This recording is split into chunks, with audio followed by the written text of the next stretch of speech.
Alors bonjour à tous et bienvenue pour cette conférence débat sur la biodiversité et le développement économique en Outre-mer. Aujourd'hui, la biodiversité en Outre-mer représente 80% de la biodiversité nationale, qu'elle soit terrestre ou marine. La biodiversité ultramarine regorge d'espèces endémiques, plus de 13 000 espèces au total. Il y a en Outre-mer 26 fois plus de plantes, 60 fois plus d'oiseaux, 100 fois plus de poissons d'eau douce qu'en métropole. Alors évidemment, il faut que nous cohabitions avec cette nature exubérante. La pression sur la biodiversité est très très importante. Quelques chiffres, depuis 400 ans, il y a 60 fois plus d'extinction globale d'espèces dans les collectivités d'outre-mer qu'en métropole. Victorin Lurel, le ministre des Outre-mer, conscient de ces enjeux, a proposé en septembre dernier que se tiennent des assises territoriales de la biodiversité dans chacun des Outre-mer et qu'elle aide à la préparation de la future loi sur la biodiversité. En Outre-mer, paradoxalement, l'économie est dynamique, mais la situation sociale est difficile avec un chômage galopant, en particulier chez les jeunes. Il y a certainement des opportunités, c'est ce que nous allons voir aujourd'hui. Est-ce que la protection de la biodiversité en Outre-mer est compatible avec le développement économique? Question à laquelle nos 4 invités vont essayer de répondre aujourd'hui. Je vais vous les présenter. Cécile Gaspard, vous êtes présidente de l'association Temana Otemoana en Polynésie, qui allie conservation et tourisme durable. Bonjour. Isabelle, bonjour. Vous êtes docteure en sciences du bois de l'ENGREF et directrice de la Maison des forêts de Guyane. Bonjour. Maurice Ponga, vous êtes député européen de Nouvelle-Calédonie, vous avez été à l'initiative de l'action préparatoire BEST 2011, vous allez nous en parler dans un instant, qui a alloué sur 3 ans 6 millions d'euros à la protection de la nature en Outre-mer. Bonjour Monsieur Ponga. Et enfin Didier Robert, bonjour. Vous êtes président de la région Réunion, 40% de l'île est classée au patrimoine mondial de l'UNESCO et abrite de nombreuses espèces endémiques. Alors première question à destination de Monsieur Ponga, est-ce que vous pouvez m'expliquer ce qu'est le projet BEST? Je viens de le dire, 6 millions d'euros versés sur 3 ans, c'est conséquent, c'est considérable et vous êtes à l'initiative de ce projet.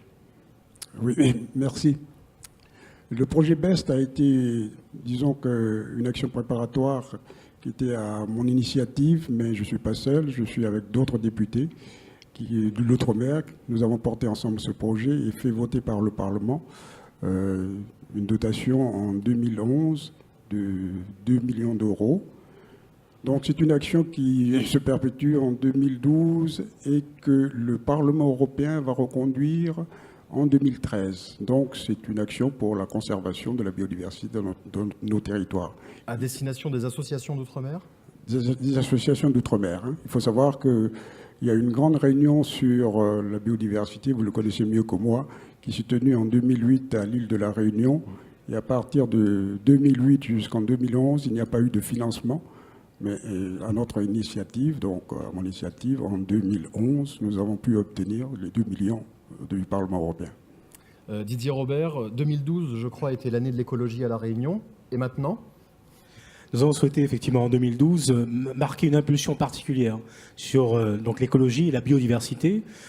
Il y a eu des actions qui ont été menées avant moi, bien heureusement, mais j'ai souhaité que 2012 soit effectivement peut-être ce tournant que nous avions à prendre pour marquer davantage d'abord notre intérêt donc sur toutes ces questions, pour qu'il y ait aussi, et nous en parlons sûrement tout le long de ce débat, qu'il y ait une meilleure appropriation collective, parce qu'il ne peut pas y avoir donc une dimension environnementale réussie s'il n'y a pas en même temps une appropriation collective et la plus large possible. Donc c'était tout le sens effectivement de cette année de 2012, année de l'écologie et de la biodiversité que nous avons voulu comme impulsion. Non seulement ça n'est pas un moment d'arrêt, mais oui, c'est au contraire donc une impulsion nouvelle qui est donnée pour les années à venir. Madame, bonjour. Bonjour. C'était facile, j'avais envie de la faire. Mais je pense qu'on vous la fait tous les jours. Voilà, évidemment. Alors, Isabelle, est-ce que vous pouvez me présenter ce qu'est la Maison Bois de Guyane, me présenter cette structure? Alors, la Maison de la Forêt des Bois de Guyane est une structure, d'appui à la filière bois qui est portée par la Chambre de commerce et pilotée par les professionnels pour répondre à leurs attentes. Tout simplement. Non, mais c'est bien résumé. C'est assez récent, je crois. Vous l'avez créé à partir de 2007 ? Alors, en 2007 a été créée une mission filière bois par la Chambre de commerce. Et pour pérenniser cette mission, on a créé fin 2009, pour un démarrage en 2010, une structure d'appui qui est la Maison de la Forêt et des Bois de Guyane aujourd'hui. Et cette structure englobe l'ensemble de la filière de Guyane aujourd'hui ? Cette structure offre un appui à l'ensemble de la filière, oui, effectivement. Soyons précis sur les mots.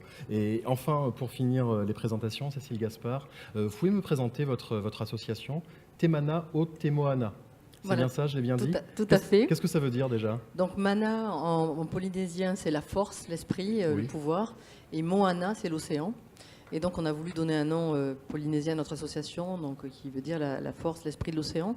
Nous avons défini 3 missions principales, qui sont l'éducation, la recherche et la conservation sur le milieu marin, avec des actions phares, je dirais, depuis le départ. Donc l'association a été créée en 2004, qui ont tourné principalement autour des tortues marines et des soins. Donc je suis vétérinaire de formation et une des premières actions, c'était de mettre en place une clinique pour tortues marines. Donc on accueille toutes les tortues marines de Polynésie, quel que soit le lieu où elles ont été trouvées, dans tout l'archipel, dans tous les archipels. Et on les soigne, bien sûr, on les relâche dès qu'elles vont mieux. Donc ça, c'était très important. Et autour de ça, nous avons mis en place énormément de programmes pédagogiques donc sur l'environnement marin. Alors tortues marines, mammifères marins, beaucoup. De plus en plus en lien avec un tourisme qui se développe d'observation des baleines. Les requins, bien sûr, le récif corallien, et puis des programmes de recherche à l'appui avec des scientifiques qui viennent nous aider. Alors, rentrons dans le vif du sujet avec cette première question plutôt à destination de M. Ponga et M. Robert. Est-ce que la biodiversité peut être un facteur de succès économique et social en Outre-mer?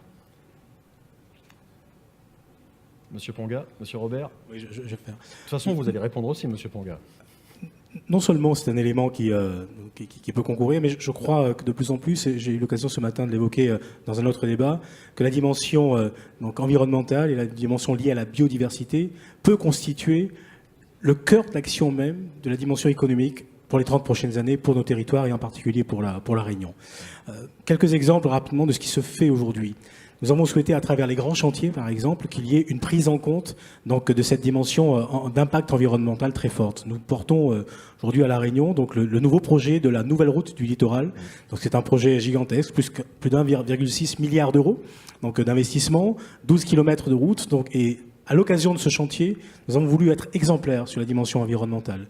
Il y a plus de 50 millions d'euros qui sont consacrés donc à la restitution, donc à l'occasion de ce projet, restitution environnementale, et tous les éléments ont été pris en compte à tous les moments de la mise en œuvre de ce chantier.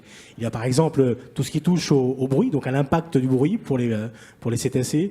Il y a tout ce qui concerne ensuite les embruns marins, donc par rapport à la falaise. Et là aussi, donc il y a une nuisance qui est apportée, mais nous avons véritablement tenu compte de cette nuisance, donc à la fois dans le cadre du chantier, mais également au moment ensuite, encore une fois, de la restitution.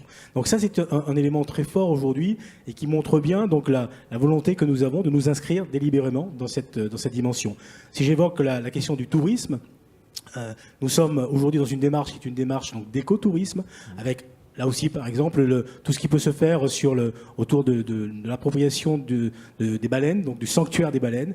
Il y a à l'échelle de l'océan Indien un vrai débat aujourd'hui. Est-ce que nous pouvons conserver cet océan donc neuf et préservé pour les baleines, ou alors est-ce qu'on sera amené demain à subir donc les hordes de pêche du Japon ou d'ailleurs? Donc il y a un vrai combat qui est mené, c'est le nôtre aujourd'hui à La Réunion avec un certain nombre d'acteurs associatifs, mais cela fait partie là aussi de ce que peut être La Réunion demain comme spot particulier d'intérêt donc en ce qui concerne les baleines, les cétacés qui viennent tous les ans maintenant sur les côtes réunionnaises. Voilà 2 exemples parmi d'autres donc qui montrent de manière très claire ce que nous pouvons déjà faire aujourd'hui et ensuite inscrire délibérément La Réunion dans le cadre de cette bioéconomie.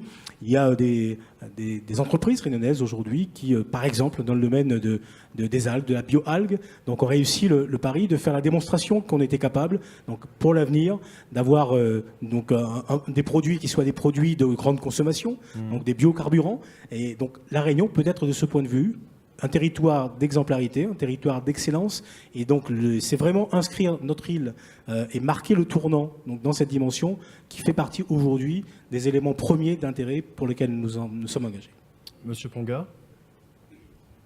Je dirais que la biodiversité permet donc d'avoir des actions économiques. La biodiversité dans l'outre-mer, dans notre outre-mer, les RUP et les PTOM, je veux dire, apportent une place importante pour la France et l'Union européenne. Il faut savoir que, par exemple, je prends le cas de la Nouvelle-Calédonie seulement, plus tout l'endémisme qu'il y a en Nouvelle-Calédonie est beaucoup plus importante que tout ce que recouvre le continent européen. Donc, c'est le deuxième plus grand lagon du monde. voilà. Et donc, c'est vrai que les forêts sèches de voilà, Nouvelle-Calédonie... avec la Polynésie, avec la Réunion, etc. Notre outre-mer est très riche en cela. Donc, c'est pour cela qu'il est important de préserver cela. Ça donne des potentialités économiques, je veux dire, dans le domaine de la pharmaceutique, cosmétique, voilà, dans tous ces domaines-là, hein, et de la recherche, etc. Donc, je pense qu'il n'est pas négligeable de faire en sorte que toutes ces potentialités-là soient développées. Le Parlement européen, je veux dire, notre action au niveau du Parlement européen, c'est de faire en sorte que l'Union européenne puisse être consciente de ces potentialités, consciente qu'il y a ces territoires européens qui sont loin du continent et qu'il est important de les valoriser, de prendre en compte les potentialités qui peuvent, disons, avoir dans leur milieu. Il y a la possibilité de développer de nouvelles filières, j'imagine, de nouveaux métiers, des possibilités d'offrir des emplois à court, moyen, long terme. Oui, quand je dis des possibilités économiques et pharmaceutiques, c'est-à-dire dans ces domaines de la recherche, il y a des domaines de la recherche, mais peut-être il y a d'autres domaines beaucoup plus immédiats qui peuvent, je veux dire, offrir et donner des emplois à créer avec les entreprises.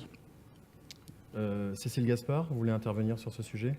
Oui, pour ajouter à ce qui vient d'être dit, je pense qu'il y a aussi des possibilités de développement d'emplois de manière très directe dans la découverte de cette biodiversité, notamment par des guides touristiques par exemple. Ça procure bien sûr de l'emploi local. Il ne faut pas oublier aussi que même si la biodiversité est une source très très importante que l'on peut valoriser, il y a aussi tout l'aspect culturel qui est important et que ce soit donc des jeunes du territoire qui puissent être les moteurs de cette découverte touristique de manière internationale. Je pense que c'est très très important. Donc la biodiversité bien sûr est très importante à protéger, à étudier et puis bien sûr tous les développements qu'on peut développer tout autour, notamment par le tourisme. Alors vous, concrètement sur le terrain, parmi les différentes choses que vous faites avec l'association, vous alliez conservation et tourisme durable. Ça se traduit comment précisément ? Alors en fait, au départ, on a vraiment essayé de mettre en place des programmes pour mieux comprendre les enjeux qui existaient en Polynésie française, qui n'étaient pas très bien définis, en fonction des thématiques de recherche. Et puis petit à petit, on s'est rendu compte que très vite, on pouvait avoir un rôle d'acteur assez important dans le tourisme. Pourquoi ? Je vais prendre un exemple, deux exemples assez simples. En 2004, on a commencé à observer ce qui se passait au niveau des guides lagonaires, des tours lagonaires dans certains atolls polynésiens. Et les guides, c'est-à-dire en fait, les touristes sont embarqués à bord de bateaux. Oui. Ils font le tour des lagons, ils s'arrêtent, ils font du snorkeling, ils regardent les poissons, les coraux, etc.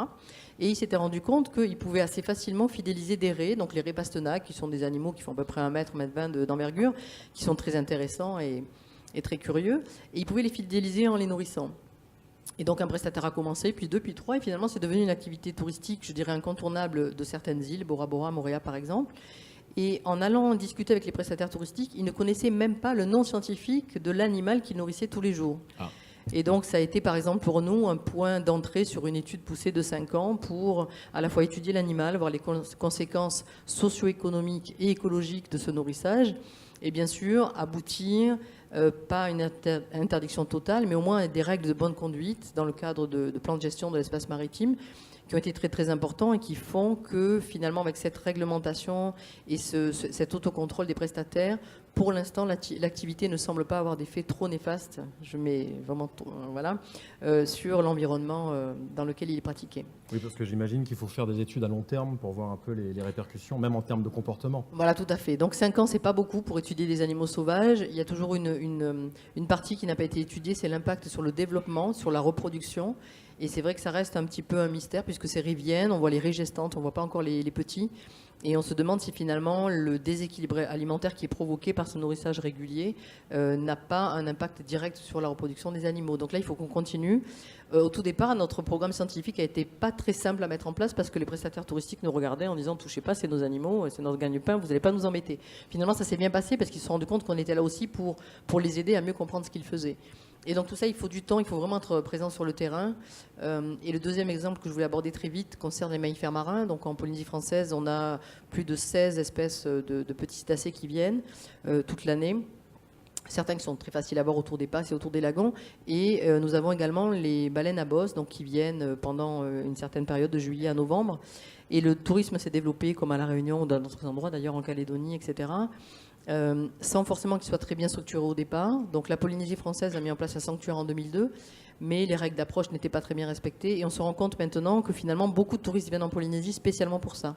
Et donc on arrive un petit peu en cellule de soutien et d'appui au gouvernement pour mettre en place des actions de sensibilisation. On monte à bord des bateaux, on fait des guides d'approche pour les prestataires, on fait des supports de communication en anglais pour les touristes. Et donc, en fait, on vient en appui pour essayer à la fois de faire en sorte que, bien sûr, les animaux et la biodiversité soient bien protégés, mais aussi que les gens se rendent compte que ce qu'ils ont entre les mains, c'est très, très important. Il faut mieux les connaître et les protéger directement s'ils veulent continuer à faire leur activité. On peut parler avec Isabelle Bonjour de l'exploitation des ressources, qui est aussi une opportunité. Vous êtes sur le bois et les forêts en Guyane, Isabelle. Oui, effectivement, pour nous, ces ressources naturelles sont vraiment une source énorme de potentialité économique parce que avec cette volonté politique qu'il y a sur le territoire en Guyane, nous pouvons enfin ne plus être qu'une simple plateforme de négoce de produits importés. Nous pouvons créer de la valeur ajoutée sur le territoire et créer des emplois. L'exploitation des ressources, ça concerne également l'aspect politique. Ce n'est pas que ceux qui l'exploitent. Didier Robert, vous voulez peut-être rajouter quelque chose par rapport à ce qu'avait dit Cécile Gaspard ? Oui, il y a deux aspects au moins qui ont été évoqués, celui de l'écotourisme. Moi, j'ai évoqué également la dimension liée à l'impact environnemental par rapport à n'importe quel chantier qui peut être mené aujourd'hui. Il y a un troisième aspect qui est absolument fondamental, qui est celui des énergies renouvelables. Donc, des nouvelles énergies. Il y a donc le choix que nous avons fait à La Réunion depuis un certain nombre d'années, et encore une fois, on a accéléré depuis 3 ans maintenant, c'est de considérer que les énergies fossiles ne peuvent pas être la solution d'avenir, et que nous avons impérativement donc à nous inscrire dans une démarche qui soit une démarche nécessairement différente par rapport à cela. Donc le mix énergétique Réunion aujourd'hui, donc il est de l'ordre de 34%, et par rapport à cela, je vous dis, il y a des sujets sur lesquels nous nous inscrivons de manière très forte. C'est l'exemple de tout ce qui touche aux énergies marines, donc avec le SWAC par exemple, qui est en situation d'expérimentation et très avancée, donc dans le nord de l'île, entre Saint-Denis et Sainte-Marie. Alors juste pour expliquer le SWAC, c'est un système unique au monde. Je crois qu'il y a la récupération un hôtel en Polynésie qui a développé ça. C'est d'aller chercher de l'eau en grande profondeur qui permettent de faire une climatisation avec l'eau froide qui se trouve à 1000 mètres de profondeur, je crois. Voilà, c'est ça. Donc, par exemple, en Polynésie française, c'est une initiative privée d'un hôtel de Bora Bora. Le principe est très simple. On va chercher de l'eau de mer en profondeur. Donc là-bas, c'est à 905 mètres. Elle fait entre 5 et 6 degrés. Et l'idée, c'est pas d'utiliser cette eau. C'est uniquement de l'utiliser pour refroidir une boucle d'eau glacée. Donc l'eau de mer, en fait, elle n'est pas utilisée elle-même. Elle vient refroidir une boucle d'eau glacée qui sert de climatisation et puis elle est remise à la mer. Donc c'est un système qui est bien sûr très très écologique. Et qui ne peut être mis, c'est pour ça qu'on en parlait avant, que par rapport à une certaine configuration géologique des îles, puisqu'il faut qu'on puisse descendre assez rapidement à des profondeurs importantes. Donc en Polynésie française, l'exemple de cet hôtel à Bora Bora fonctionne très bien, il est en place depuis 2006. Il y a maintenant 2 autres projets sur la Polynésie française et puis bien sûr dans d'autres territoires, dans la Réunion. Et la Réunion n'ayant pas de plateau continental. Exactement, donc la Réunion étant une belle pyramide posée dans l'eau, donc on peut très vite effectivement être en haute profondeur et pouvoir utiliser ce mécanisme. Donc c'est Pardon Didier, et juste préciser que là on est sur un hôtel à Bora Bora. À La Réunion, c'est des communes carrément. Tout à fait, c'est tout le nord de Saint-Denis aujourd'hui et une partie de Sainte-Marie. Donc à la fois pour une utilisation donc professionnelle pour les bureaux, mais également pour les particuliers. Donc, il sera concerné par ce projet une fois qu'il sera mené à terme d'ici quelques années. Donc, c'est un des éléments. Donc, encore une fois, dans ce travail que nous menons sur les énergies des mers, dans le sud de l'île, il y a un autre projet qui concerne cette fois donc l'énergie houlomotrice, donc utiliser la force des vagues ou des courants marins. Donc cela fait partie aujourd'hui encore une fois de ce mix énergétique nouveau que nous voulons mettre en œuvre. Il y a bien évidemment la biomasse et tout ce qui concourt ensuite au photovoltaïque et à l'énergie solaire. Donc nous voulons faire de la Réunion aujourd'hui une île solaire, donc une île donc à autonomie énergétique visée à l'échelon de 2020-2025. C'est vraiment dans cette dimension que nous nous inscrivons. Et il est évident que lorsque l'on parle de ça, la dimension économique, elle est complètement intégrée et complètement prise en considération. Quand on voit les différents exemples de ce qui peut se passer en Guyane, en Polynésie, à La Réunion, est-ce qu'il y a des collaborations entre les différentes régions? Et d'ailleurs, est-ce que l'Europe aide à ça? J'imagine que vous avez une vision un petit peu vue de l'extérieur, Monsieur Ponga, sur ce genre de projet. L'Union européenne intervient suivant les projets des collectivités. Je vois par exemple la Polynésie française s'est focalisée sur les énergies renouvelables. Il n'a pas fait porter ça dans son dossier du FED, mais l'Union européenne était prête pour intervenir. Et l'Union européenne intervient plus facilement par le FEDER dans les régions ultra-périphériques. Quant au PTOM, c'est beaucoup plus difficile. Cécile voulait dire quelque chose peut-être? Oui, je voulais juste rajouter un point par rapport à la question, c'est qu'il y a aussi d'énormes collaborations qui se mettent en place entre les associations. Oui. Alors, c'est souvent des petites associations à petite échelle, finalement, dans les différents territoires et collectivités d'outre-mer. Mais ce partage d'expérience est très important pour nous parce que finalement, on se rend compte que dans un des territoires, une autre association équivalente qui peut travailler sur les tortues marines a beaucoup d'avance. C'est le cas, par exemple, sur l'île de la Réunion. Donc, on a des collaborations, on peut se déplacer pour aller voir comment ils travaillent, etc. Et on gagne du temps. Et donc, je dirais qu'en appui à tous ces projets, donc, qui sont bien sûr développés par les territoires, les associations ont cette grande force de pouvoir s'unir très facilement et mettre en place des projets plus performants et aider au développement économique. Isabelle, bonjour. Oui, dans un autre style de coopération, en ce qui concerne la valorisation du bois, les DOM sont aujourd'hui en réseau pour pouvoir mieux intégrer les essences tropicales dans les normes européennes et intégrer également les éléments de contexte pour mieux mettre en œuvre sous nos climats. Alors, le temps politique, le temps économique et le temps écologique ne sont pas du tout synchronisés. Est-ce que c'est facile d'induire de nouveaux comportements dans les populations quand on sait qu'un effort qu'on va produire aujourd'hui ne se verra sur la nature et sur la biodiversité que dans 40, 50, 60 ans peut-être? Au niveau local, Didier Robert, est-ce que c'est facile de changer les comportements? Par définition, non, ça n'est pas facile de changer les comportements. Comment est-ce qu'on fait? Mais je l'ai dit dans différentes interventions, il y a nécessairement à réussir cette appropriation collective. Il ne peut pas y avoir un développement durable donc à l'échelle de chacun de nos territoires si la population ne se sent pas directement concernée et directement impliquée.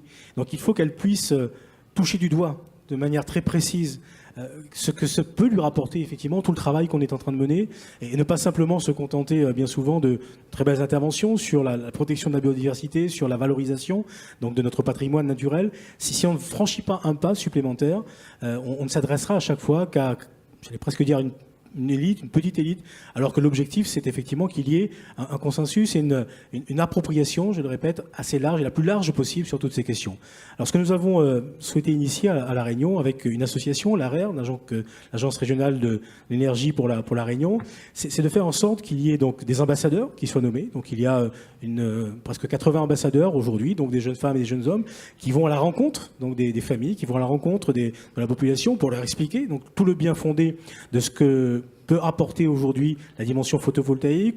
Et donc, parallèlement à cela, la collectivité régionale a fait le choix donc d'accompagner financièrement donc les familles dans l'acquisition donc de panneaux photovoltaïques ou l'acquisition bien évidemment de chauffe-eau solaires pour faire en sorte qu'il y ait à la fois les éléments de vulgarisation de ce que peut être aujourd'hui donc cette dimension liée à l'impact environnemental, mais en même temps que la famille se rende compte que sur sa facture directement à la fin du mois ou à la fin du trimestre, lorsqu'elle aura finalement eu recours à ces modes nouveaux donc liés aux énergies, donc ça lui permettra de faire une économie de 30 à 40%. Alors là, à ce moment-là, le discours porte et il commence à avoir du sens. Donc c'est le travail que l'on mène aujourd'hui avec une étape supplémentaire que nous allons franchir d'ici quelques semaines, c'est de mettre en commun l'ensemble des acteurs donc, qui aujourd'hui s'occupent peu ou prou des questions liées encore une fois, au développement des énergies nouvelles, et donc en créant une SPS, Société publique locale, Énergie Réunion, en ayant encore une fois une ligne de cohérence et une ligne d'information la plus pertinente possible en direction du plus grand nombre.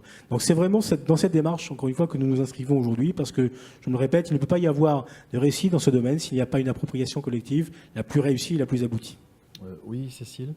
Pour rebondir exactement sur ce que vient de dire Didier Robert, en Polynésie française, au niveau associatif, ce que l'on a mis en place en parallèle, ce sont vraiment des programmes pédagogiques ciblés dans les écoles de Polynésie. Donc au sein de notre association Te Moana, nous avons sensibilisé plus de 40 000 enfants en 8 ans. Et ce que l'on a vraiment fait dès le départ, c'est essayer de créer des supports pédagogiques vraiment adaptés aux thématiques locales, aux problématiques locales. Donc on travaille en amont avec les enseignants, avec la direction des ressources des enseignements secondaires et primaires. Et l'idée, c'est non seulement que le message soit vraiment ciblé et adapté aux besoins, premièrement, et deuxièmement, qu'il soit aussi développé dans la langue de l'archipel, donc en polynésien, en pomotu, en fonction d'où on se trouve. Parce combien de langues sur l'archipel polynésien? Je crois qu'au total, il y en a plus d'une quinzaine, parce qu'il y a des langues régionales. Bon, il y a 5 archipels, chaque archipel a sa langue. Mais tout le monde parle français quand même? Voilà, tout le monde parle français. Bon, il faut savoir que les anciens ne parlent pas toujours très bien français. Mais au niveau des écoles également, c'est important donc d'avoir ces supports en 2 langues, et puis après d'avoir des référents dans les îles éloignées. Donc on travaille beaucoup en partenariat avec le gouvernement pour ça, pour aller former des référents qui vont être un peu les ambassadeurs dans leur commune, qui en général sont des personnes plutôt âgées et qui n'ont pas forcément accès à cette connaissance-là. Et une fois qu'ils sont formés, c'est eux après qui divulguent le message dans leur quartier, dans leur commune ou dans leurs îles. Donc ça, c'est vraiment important, ce soutien en appui au système éducatif local pour que les enfants comprennent. Alors, on a pas mal d'exemples, on a commencé à parler du recyclage, c'était même en 2000, au tout début. On en parlait aux enfants, les enfants rentraient à la maison et disaient aux parents, voilà, maintenant on a 2 types de poubelles et voilà comment il faut faire. On a fait des jeux, etc., des jeux de rôle. Et donc tout ça, c'est important, ça vient vraiment en soutien à ce que vous disiez. Et je pense qu'en fonction des configurations des différentes collectivités ou départements, c'est différent. Mais c'est vrai que par exemple dans le cas de la Polynésie, il y a 118 îles, il y en a plus de 60 qui sont habitées. On n'a pas forcément la possibilité, ou le gouvernement n'a pas la possibilité d'aller dans chacune des îles. Donc avec ces relais associatifs, c'est vraiment très important. Monsieur Bonga, vous voulez rajouter quelque chose sur ce sujet? Je voulais dire que c'est un sujet très difficile à faire bouger. Mais je pense que la population de nos îles commence à être sensibilisée sur le problème de l'environnement et sont conscients des nouvelles attitudes qu'il faut avoir vis-à-vis de l'environnement. Au niveau du Parlement européen, nous organisons des conférences sur les îles, sur la biodiversité, de manière à sensibiliser les élus, sensibiliser les associations, les organisations qui viennent au Parlement assister aux conférences pour, faire en sorte que ce problème de l'environnement soit porté, soit préservé. Et donc, la prochaine conférence une des prochaines conférences sur la biodiversité et les îles se fera au mois de mai. Pour vous dire, de temps en temps, on fait des conférences de manière à sensibiliser les élus, les parlementaires européens et voilà, sur ça. Avec cette maison bois et forêt de Guyane, vous avez modifié un peu le comportement de la filière bois en Guyane, Isabelle? C'est pas la maison de la forêt des bois de Guyane qui a révolutionné les pratiques. En fait, c'est né d'une réelle volonté des professionnels d'adapter des pratiques pour arriver à une exploitation raisonnée et faire un compromis économique et environnemental pour développer la filière bois en Guyane. On a parlé de sensibilisation, mais est-ce que ça passe aussi par des lois? Peut-être être un peu plus... Je pense qu'on ne pourra pas, à un moment ou à un autre, faire l'économie d'une taxation très forte et qui oriente de manière claire l'ensemble des usagers à utiliser finalement des modes qui soient des modes doux ou des modes alternatifs par rapport à ce que nous connaissons aujourd'hui. Alors j'ai bien conscience de la difficulté du sujet. Parler de fiscalité aujourd'hui en France est un sujet un peu compliqué. Je vois qu'il y en a qui se sont essayés à la barre des 75%. Ça paraît être une hauteur un peu difficile à franchir, heureusement. Mais en même temps, on arrivera nécessairement à ce qu'il y ait dans ce pays une prise en compte à travers la fiscalité, notamment, puisque vous l'évoquez, donc de cette dimension environnementale, ça me paraît absolument fondamental. Un point, si vous me permettez encore, par rapport à ces actions de sensibilisation. Plus elles sont menées tôt, plus on a des chances effectivement qu'elles portent leurs fruits. Si je prends l'exemple encore une fois de la Réunion que je connais un peu. Donc toutes les actions qui sont menées aujourd'hui en direction des écoles primaires, en direction des collèges, avec les lycéens, sur les Green Days, donc ce sont des opérations aujourd'hui de reforestation, de replantation, après notamment l'incendie dévastateur du Maïdo. Et tous ces jeunes-là sont mobilisés.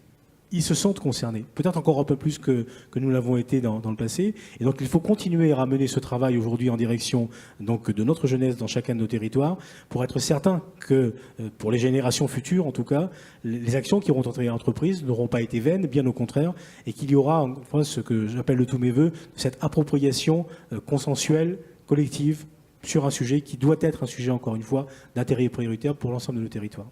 Alors j'en profite pour saluer l'ensemble de l'Outre-mer qui nous regarde actuellement via Internet. Il y a un fil Twitter où il y a pas mal de monde qui intervient, puisque là on est vraiment sur l'ensemble de l'Outre-mer. Donc dans certains endroits c'est déjà demain, ou alors il est très tôt la nuit, donc ça montre bien à quel point on rayonne sur l'ensemble des océans et dans tous les fuseaux horaires.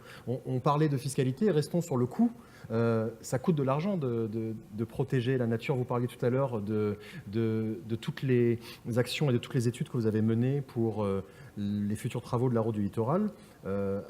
Actuellement, c'est la crise, c'est le moins que l'on puisse dire.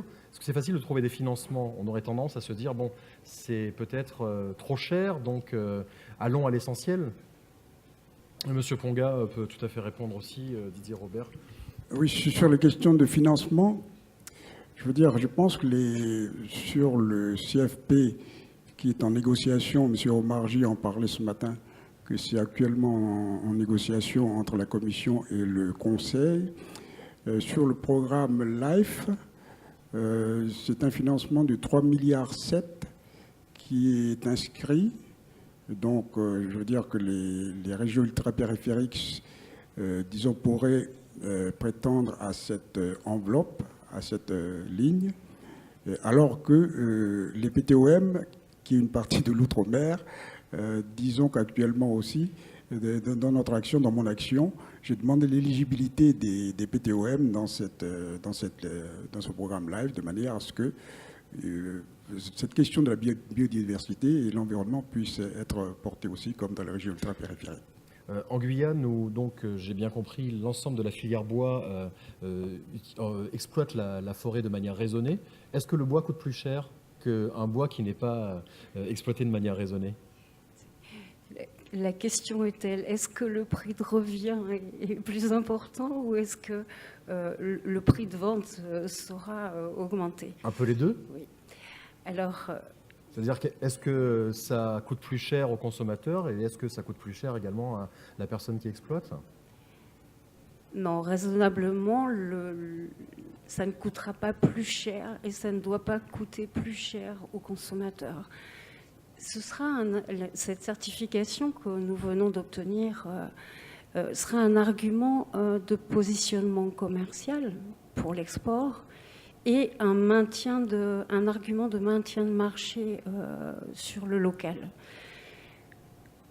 Les professionnels qui savaient d'avance qu'ils ne pourraient pas continuer à augmenter le prix du bois, qui est déjà très cher, du fait des difficultés d'exploitation et justement de la biodiversité, se sont attachés en fait à révolutionner leurs pratiques pour que ce qui était une contrainte devienne un atout. Et les formations qui ont été apportées aux opérateurs en forêt, le choix des matériels, les gestions de chantier, aujourd'hui permettent d'avoir un retour sur investissement, de rationaliser et donc de rentabiliser. Donc, on avait anticipé et ça ne coûtera pas plus cher, mais on en a profité en fait pour être plus performant, plus réactif et puis plus rentable. Didier Robert? La question du coût, de mon point de vue, doit être ramenée par rapport à deux autres interrogations. Quel est le niveau de dépendance qui est le nôtre aujourd'hui et quel est le niveau de dépendance que nous continuons à accepter par rapport aux énergies fossiles? Est-ce que nous devons continuer à être tributaires, comme nous le sommes aujourd'hui, de certains nombres de pays qui sont détenteurs, qui sont propriétaires et j'allais presque dire à quel titre, donc de ressources qui sont des ressources mondiales, mais voilà, qui aujourd'hui sont portées par un certain nombre d'acteurs économiques et de pays. Jusqu'à quel niveau donc devons-nous être dépendants de tout cela? Et puis la deuxième question, c'est qu'est-ce que nous voulons pour nos territoires et qu'est-ce que nous voulons pour les générations futures? Et lorsque nous posons, de mon point de vue, en tout cas ces deux questions, celle du coût devient relativement marginale. Et encore plus, ma conviction est que les efforts que nous menons aujourd'hui sont des efforts qui sont nécessairement payants et qui permettront de dégager des solutions demain qui soient des solutions beaucoup moins coûteuses lorsque nous aurons pris toutes les dimensions mises les unes mises bout à bout, et non pas simplement la dimension purement mercantile et financière. Donc si nous prenons en compte ces différents éléments, donc quel est le niveau de dépendance qui est le nôtre aujourd'hui, jusqu'où est-ce que nous sommes capables de l'accepter encore, qu'est-ce que nous voulons laisser aux générations futures, à partir de là, le coût devient secondaire. Je suis content de vous l'entendre dire parce que ça part d'une volonté politique. Puisque au quotidien, on ne pense pas forcément aux générations futures, on est dans le quotidien et il faut réussir ne serait-ce qu'à remplir son frigo et à se déplacer. De manière très précise, les projets que j'évoquais tout à l'heure, que ce soit le SWAC dans le nord de l'île, ou le projet donc des énergies des mers sur la partie donc, motrice dans le sud, ce sont des projets qui coûtent aujourd'hui, globalement, à la collectivité, aux collectivités, et qui sont en phase d'expérimentation. Alors, prenons le risque de nous dire que peut-être ces projets n'aboutiront pas. Mais en même temps, prenons le risque de dire que ces projets aboutiront et qui nous permettront demain de passer à une autre phase, à un autre niveau. Nous faisons le choix, je sais qu'ils interviendront peut-être cet après-midi, donc de soutenir à La Réunion une petite entreprise au départ, une start-up qui est BioAlgue Austral, qui est donc dans le domaine de la micro-algue, donc a franchi un pas extraordinaire ces dernières années. Donc c'est un pari que nous faisons sur l'avenir, mais c'est un pari qui peut être gagnant et qui peut permettre effectivement demain à nos territoires des territoires d'excellence dans ce domaine. Donc il y a un investissement à faire aujourd'hui, et en tout cas pour La Réunion, je souhaite que les investissements publics qui soient menés ne soient pas nécessairement et toujours sur du béton et du goudron, mais que l'on investisse davantage pour l'homme et qu'on investisse davantage également pour la préservation et la valorisation donc, du territoire réunionnais et de la planète.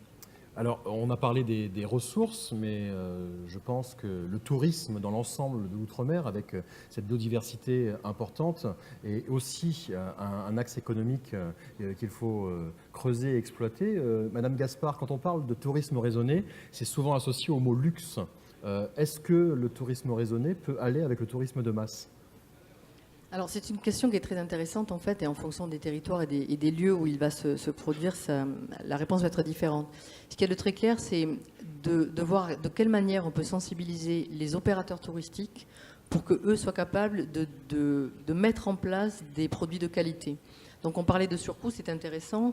Quand on fait des enquêtes auprès des touristes, par exemple, alors je ne parle pas qu'en Polynésie, mais dans pas mal d'endroits du monde, les gens seraient prêts à payer une taxe, un surcoût, pour participer à un programme qui est écologiquement viable, qui est bien sûr à visée de développement durable, qui n'affecte pas la nature, les animaux qu'ils viennent observer. Ça, c'est le premier point. Et le deuxième point aussi, c'est que les gens maintenant réfléchissent beaucoup en termes de tourisme également, mais pas qu'en termes de tourisme, à pourquoi continuer à payer pour réparer. Donc ça revient à ce que vous disiez, c'est qu'on a tellement abîmer, gaspiller, détériorer la planète, qu'on cherche des sous pour réparer. Mais à la base, ces montants sont très très élevés, premièrement. Et deuxièmement, ça serait peut-être plus simple de changer nos comportements tout de suite pour éviter de continuer à payer des réparations. Et donc en termes de tourisme, il va y avoir plusieurs approches. Des gens qui vont vouloir venir visiter un environnement naturel qu'ils ne connaissent pas, loin de chez eux, etc. Donc déjà, il y a bien sûr le coût écologique du transport, souvent aérien, qui est important à prendre en compte. Et puis ensuite, est-ce qu'ils viennent voir la nature telle qu'elle est, ou est-ce qu'ils viennent voir une nature légèrement modifiée ou très modifiée par l'homme pour mieux la voir? Alors je prends les exemples de nourrissage d'animaux sauvages, que ce soit des requins, que ce soit d'autres animaux, où les gens de plus en plus réfléchissent en se disant j'ai pas forcément envie d'aller là-bas, voir des requins, pratiquement les toucher ou les voir très près, s'ils sont nourris. Je préfère aller faire une plongée, les voir de loin s'ils sont là, mais ne pas modifier leur comportement, tout simplement pour mon propre intérêt. Et voilà. Donc ça, c'est très très important. Je pense que maintenant, les gens sont très sensibilisés. Et les acteurs touristiques doivent savoir que les personnes qui voyagent maintenant, on peut pas les leurrer, on ne va pas dire qu'on fait de l'écotourisme alors que ce n'est pas du tout bien structuré et bien réalisé. Donc ça, c'est très important et je pense que c'est dans le monde entier. Pour revenir au tourisme de masse ou de qualité et de luxe en fonction du nombre de personnes, il est évident que si les groupes sont plus petits, c'est plus facile bien sûr de faire du tourisme de qualité. Il faut qu'on arrive à adapter l'offre et la demande, ça dépend des territoires. Quand il y a par exemple de grands paquebots de croisière qui arrivent avec 3000 personnes à bord, c'est sûr que ces gens, quand ils débarquent sur des îles, quelle que soit la taille de l'île, il faut qu'ils arrivent à faire des activités. Donc il n'y a pas toujours la demande appropriée, les structures appropriées pour les accueillir. Et là, bien sûr, il y a des problèmes particuliers. Donc je pense qu'il faut trouver un équilibre entre ce tourisme, le nombre de touristes et puis la qualité des programmes que l'on met en place. On arrive à la fin de cette discussion. Je vais laisser la parole à la salle. Il y a des questions dans la salle. Peut-être faire tourner le micro une dernière fois pour un mot de la fin à chacun de vous. Didier Robert. C'est le mot de la fin. Juste quelques mots sur la dimension tourisme, parce qu'elle est importante et qu'elle permet effectivement de poser donc bon nombre de paramètres par rapport au sujet qui nous préoccupe cet après-midi. Il y a là aussi deux éléments à prendre en compte. Quel est le niveau d'acceptabilité pour la population du nombre de touristes? Donc c'est un des éléments, sinon le premier élément dont il faut tenir compte. Et puis quel est le niveau ensuite de dégradation, je mets toutes les guillemets que vous souhaitez, mais à partir du moment où on dépasse un certain seuil du nombre de touristes sur un territoire. Donc par rapport à tout ce qui touche au patrimoine naturel à préserver. Donc ce sont ces deux éléments-là qui doivent donc être des éléments qui guide aussi notre réflexion et l'action que nous devons mener. J'ai fait le choix pour la raison de dire que le tourisme était un secteur et est un secteur à fort potentiel de développement, mais en même temps en disant que c'est la dimension écotourisme qui nous intéresse et qu'il s'agit ensuite, en fonction des orientations que nous allons donner sur l'hébergement touristique, de pouvoir, à partir de l'hébergement touristique, peut-être cibler davantage également donc la typologie de touristes que nous voulons. Alors il y a des îles ou des territoires, enfin, si je reste sur le monde insulaire, qui n'ont pas eu peut-être la chance qui est la nôtre aujourd'hui. Le fait d'être des territoires français et européens, ça peut nous permettre à la fois, bien évidemment, de nous engager de manière résolue dans un secteur de développement comme le tourisme, mais en même temps de nous dire qu'il y a peut-être d'autres secteurs sur lesquels nous pouvons continuer à agir, et c'est en trouvant donc les points d'équilibre entre ces différents secteurs que nous arriverons à réussir le pari d'un développement économique harmonieux, durable pour nos territoires. Ce n'est malheureusement pas le cas pour d'autres îles, je ne citerai pas, où on se rend compte au bout de 20 ans, 30 ans, 40 ans d'exploitation donc de ces territoires, on en arrive aujourd'hui à une dégradation telle qu'il faut peut-être tout recommencer, et on sait très bien qu'on ne peut pas tout recommencer. Donc il y a toujours une part de cohérence, une bonne part d'intelligence à donner, et s'il y avait un mot de conclusion à dire, c'est tout simplement de regarder devant et de se dire que ce territoire n'est pas le nôtre, cette terre n'est pas la nôtre, et que nous l'avons reçue en héritage et que nous devons la transmettre en héritage. Et une fois que nous avons cette idée en tête, je pense qu'on peut peut-être à ce moment-là prendre des décisions qui vont dans ce sens. Monsieur Ponga.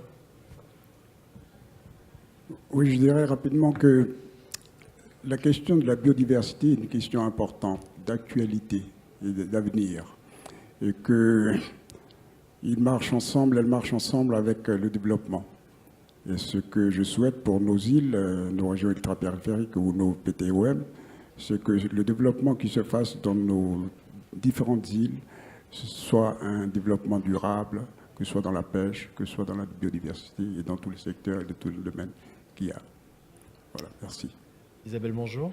Oui, donc je vais rebondir sur ce qui a été dit auparavant et en insistant sur le fait qu'en Guyane, nous avons 8 millions d'hectares de forêts tropicales humides, que cette forêt est primaire dans sa quasi-totalité et que nous avons sur le domaine forestier permanent ou de 2,4 millions d'hectares qui est certifié aujourd'hui, où nous exploitons en fait le bois d'œuvre et le bois énergie, puisqu'on est rentré dans un mixte d'exploitation, nous avons réussi le pari d'engager une exploitation raisonnée et qui préserve la biodiversité et qui permet de faire un développement économique durable sur le territoire.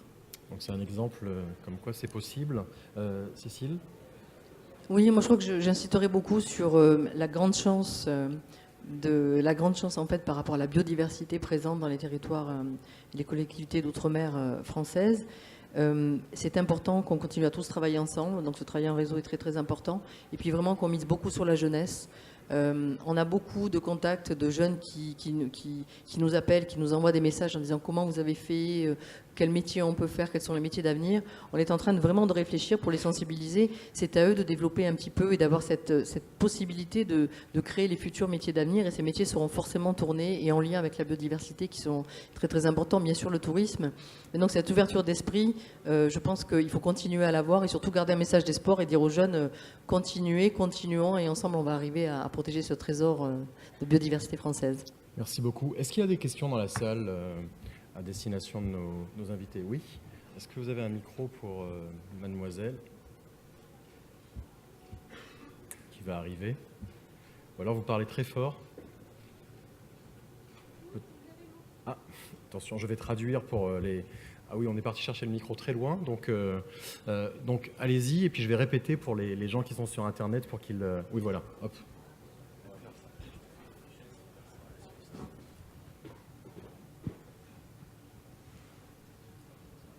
Bonjour, vous avez montré pendant vos discussions que compromis et harmonie entre protection de la nature et valorisation de la nature dépendaient du mot seuil. Est-ce que vous pouvez nous donner une définition du mot seuil qui inclurait vos deux grandes données, à savoir la donnée scientifique, donc à partir de quel moment le seuil scientifique passe de protection, valorisation à destruction, et quel est le seuil économique à partir du moment où la valorisation est trop forte et il faut protection. Alors, en sachant qu'on arrive à la fin de cette discussion, et donc il faut être concis.